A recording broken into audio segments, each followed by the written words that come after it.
हल्दीराम परिवार की ओर से आप सभी को जन्माष्टमी की हार्दिक शुभकामनाएं।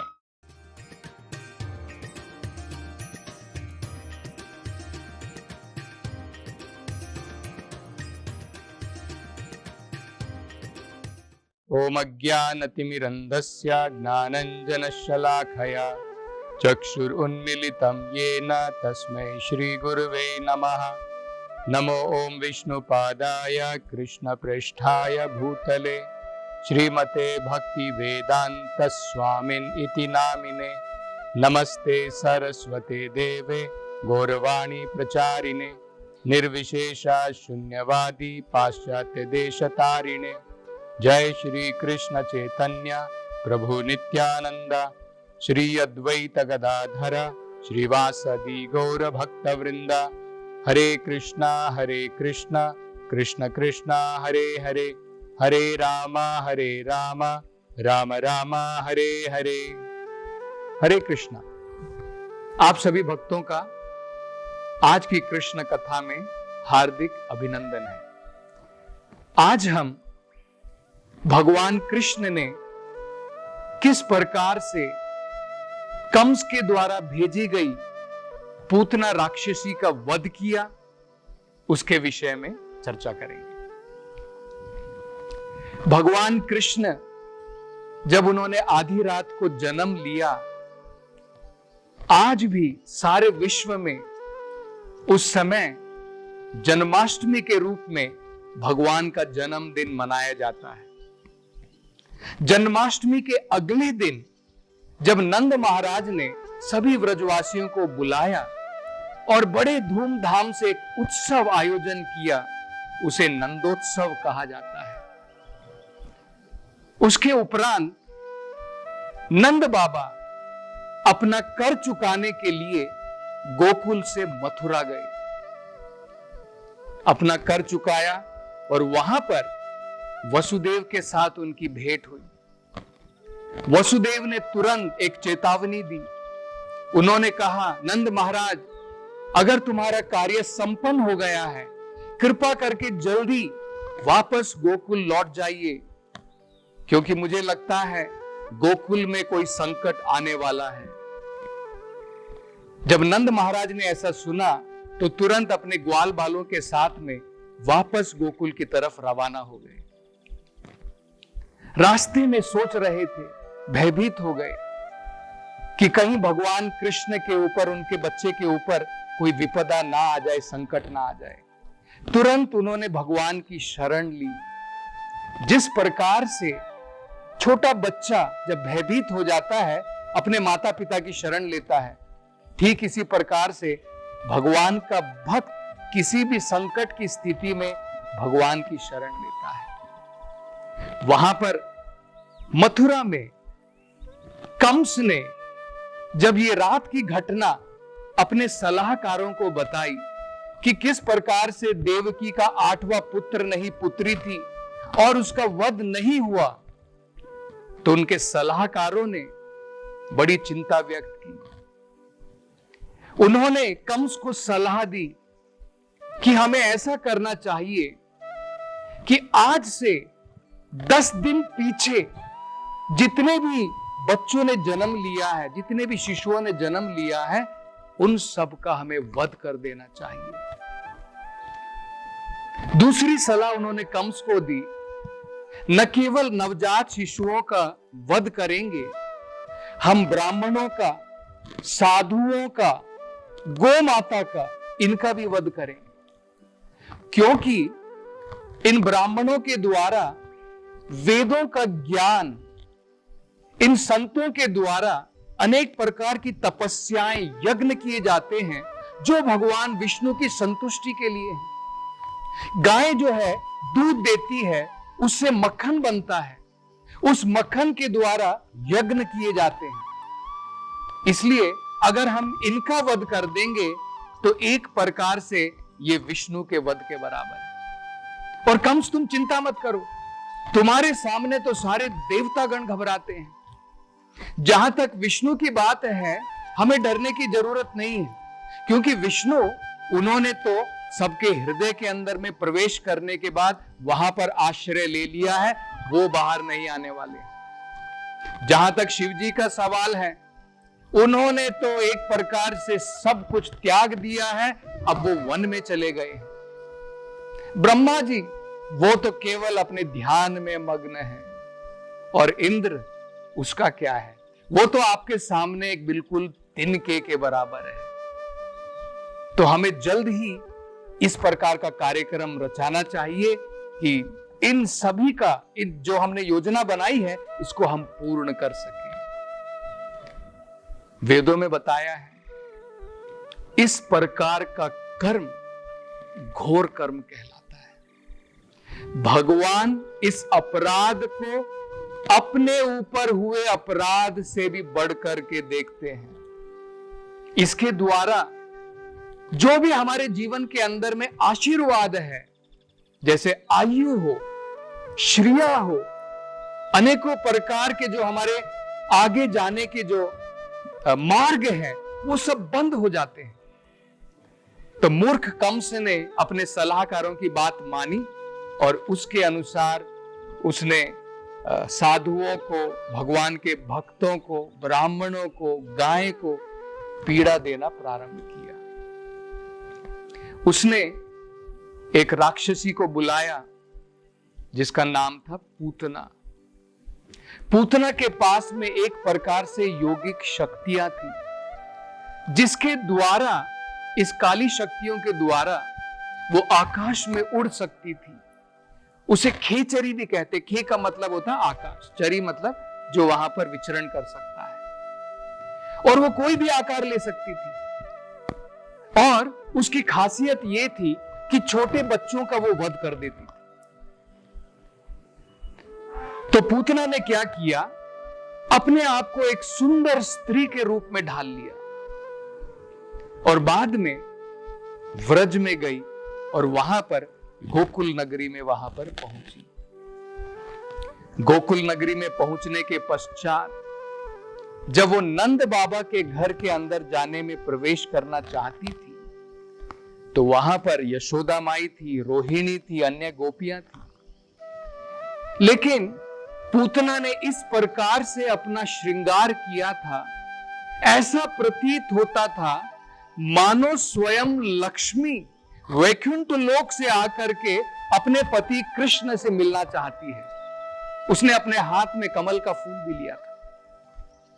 इस घटना से एक बड़ा महत्वपूर्ण संदर्भ जो आचार्य बताते हैं कि पूतना के पास में इतनी सारी योगिक शक्तियां होने के बावजूद भी वो वृंदावन वासियों या वृंदावन में कोई भी तकलीफ, कोई भी संकट नहीं पहुंचा सकती थी। वेदों में कहा है, जिस भी स्थान पर भगवान के नाम का कीर्तन होता है, भगवान के नाम का जप होता है, चाहे हम हृदय के साथ में करें या कोई लापरवाही के साथ में क्यों ना करें, जितने भी वहां पर दुष्ट पदार्थ होते हैं, भूत होते हैं, प्रेत होते हैं, संकट होते हैं, सबका विनाश हो जाता है। तो वृंदावन का तो क्या कहना, जहां पर कण कण में हर एक जीव भगवान के नाम में डूबा हुआ है। तो पूतना जब आगे बढ़ी, उसने देखा कि भगवान कृष्ण एक छोटे बालक के रूप में अपने पालने में सो रहे हैं। भगवान कृष्ण ने पूतना को देखा।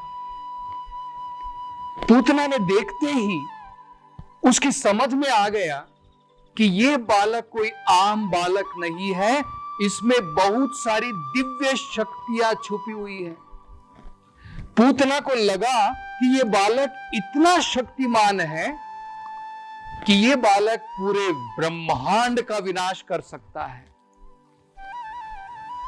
इस पूतना की समझ का एक बड़ा महत्वपूर्ण अर्थ हमें समझना चाहिए। लोग क्या सोचते हैं?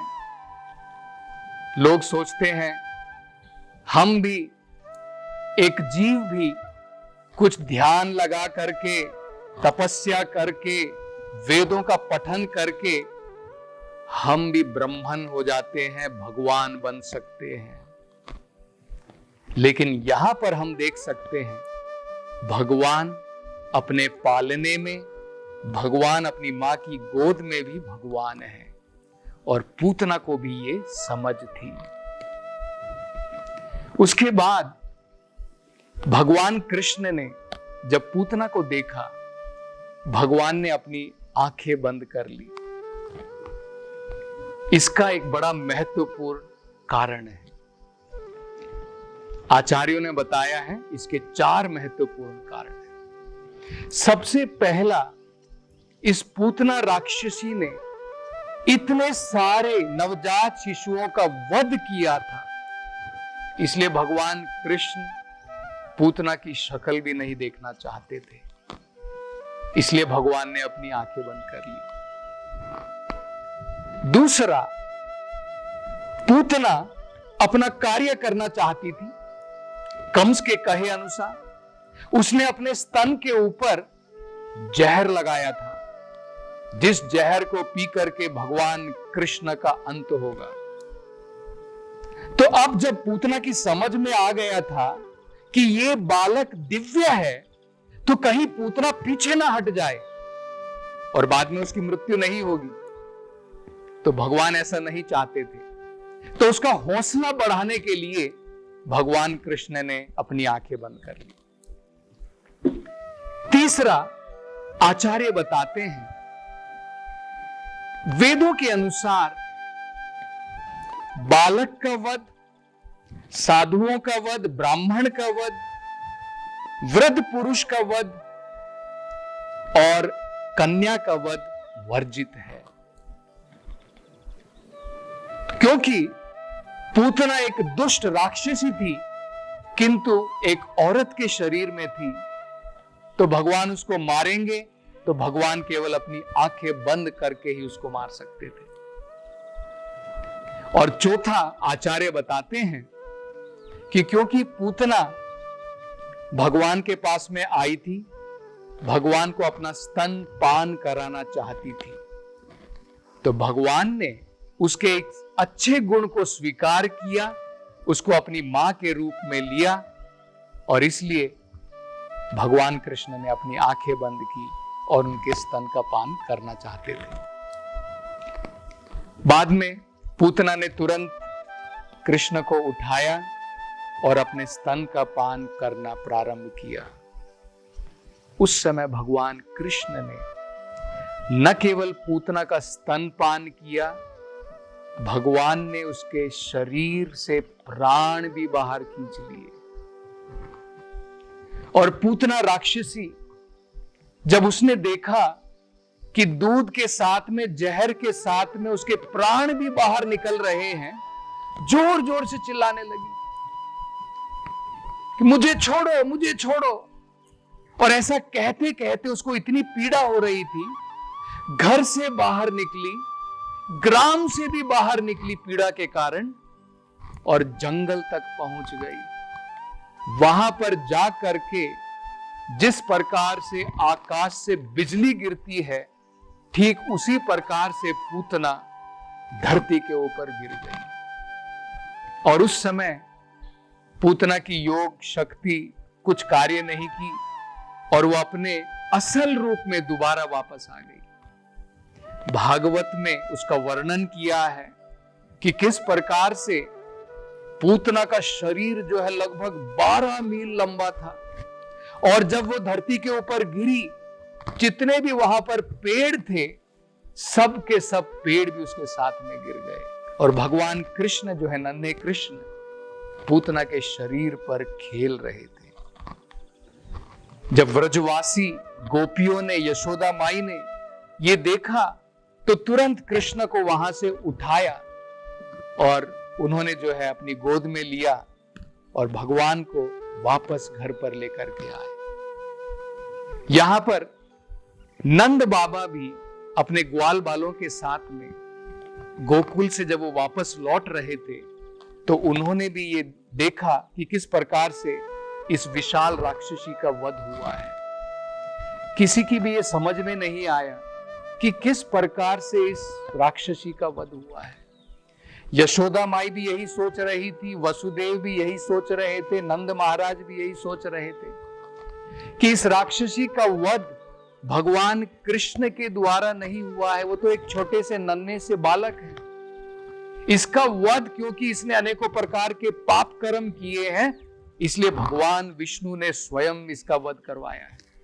तो भगवान कृष्ण की योग माया शक्ति के द्वारा सारे ब्रजवासी इसी भ्रम में थे कि भगवान कृष्ण उनके लाडले बालक हैं और बड़े ही छोटे से बालक के बराबर हैं, वो किस प्रकार से पूतना का वध कर सकते हैं। और इस भय के कारण उन्होंने तुरंत जो है ब्राह्मणों को बुलाया, वेद पाठ वहां पर करवाए और गो माता से जो धूली निकलती है उस धूली से भगवान कृष्ण के शरीर को धोया। भगवान के पूरे शरीर को गोमूत्र के द्वारा धोया और भगवान विष्णु के अनेकों नाम का उच्चारण किया। भगवान के अलग अलग शरीर के अंगों को सुरक्षा प्रदान करने के लिए, भगवान को उनके अंगों की सुरक्षा प्रदान करने के लिए इन सब कार्यक्रम की जरूरत नहीं है।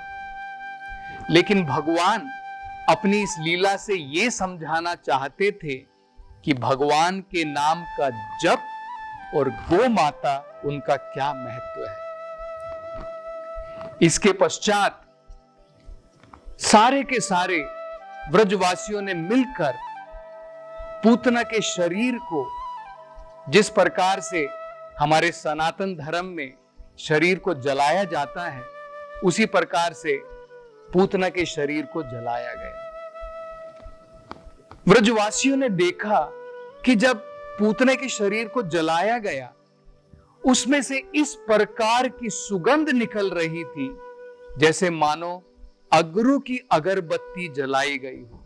तो ये बड़ा महत्वपूर्ण है समझना, किस प्रकार से दुष्ट राक्षसी जिसने अनेकों प्रकार के पाप कर्म किए हो, लेकिन उसके बावजूद भी जब उसके शरीर को जलाया गया तो उसमें से अगरू की महक निकल रही थी।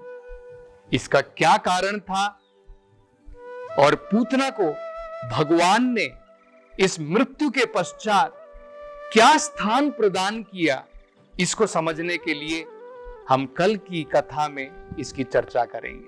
हरे कृष्णा। हरे कृष्ण मूवमेंट के संस्थापक आचार्य श्रील प्रभुपाद की हार्दिक इच्छा थी कि भगवान श्री कृष्ण और श्रीधाम वृंदावन की महिमा का पूरे विश्व में प्रचार हो। हमारी आगामी मंदिर सह सांस्कृतिक परियोजना वृंदावन चंद्रोदय मंदिर श्रील प्रभुपाद के इसी उद्देश्य को समर्पित है। परियोजना के मध्य में भगवान श्री कृष्ण का एक भव्य मंदिर होगा, जिसमें हरी वनस्पतियों से आच्छादित सुंदर बगीचे, स्वच्छ जल की झीलें और छोटे छोटे पहाड़ियों से गिरते हुए झरने होंगे, जो मंदिर परिसर को अत्यंत ही सुशोभित करेंगे। यह परियोजना वृंदावन को विश्व मानचित्र पर एक अनुपम छवि प्रदान करेगी। हम आपसे अनुरोध करते हैं कि इस भव्य मंदिर के निर्माण में हमारा सहयोग करें। आपकी वृंदावन धाम की सेवा से श्री श्री राधा कृष्ण अत्यंत प्रसन्न होंगे। कृपया वृंदावन चंद्रोदय मंदिर निर्माण अभियान में जुड़ें। अधिक जानकारी के लिए संपर्क करें 8585850033 77259 77260। इस जन्माष्टमी के शुभ अवसर पर श्रीधाम वृंदावन में निर्माणाधीन विश्व के सबसे ऊंचे मंदिर श्री वृंदावन चंद्रोदय मंदिर में ठाकुर जी को माखन मिश्री सेवा का अनूठा अवसर उपलब्ध है। तो भगवान की यह सेवा करने चूके नहीं और कान्हा जी की कृपा रूपी मेवा प्राप्त करें। 1008 रुपए की यह सेवा करने वाले सभी श्रद्धालुओं को उनके घर मंदिर की ओर से भगवान का प्रसाद प्रेषित किया जाएगा। संपर्क करें 8585850033 77259 77260।